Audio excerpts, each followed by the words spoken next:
శంకరాచార్యులు వారు ఒక విచిత్రం చేశారు. అమ్మవారి దగ్గరికి వెళ్ళి పక్కన కూర్చుని, అమ్మ ఏమనుకోకు, నీ దొంగతనం నాకు తెలిసిందన్నారు. ఆవిడ నవ్వి, శంకరా నేను దొంగతనం చేశాను. అమ్మ చేయలేదు. చేశావు. ఎక్కడ చేశాను? అమ్మ శివుడు నీకు ఎంత ఇచ్చాడు శరీరంలో? సగం ఇచ్చాడు. మరి మిగిలిన సగం ఏది? కనపట్టలేదు. ఆయన సగం ఇచ్చాడు, మిగిలిన సగం నువ్వు వెతుకుపోయావు. మరి దొంగతనమేగా. ఏమిటి దాని అర్థం?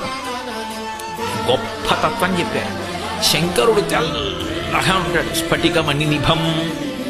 సగం శరీరం పుచ్చుకో అన్నాడు పార్వతీదేవి. ఆవిడ సగం వచ్చింది. ఆవిడ ఎర్రటి తల్లి సగానికి వచ్చి సగం శరీరం తీసుకుంది. ఇంత ఎర్రటి తల్లి సగానికి వస్తే పక్క తెలుపు మీద ఎర్ర కాంతి కొట్టేస్తుందా? కొట్టేదా? కొట్టేసింది.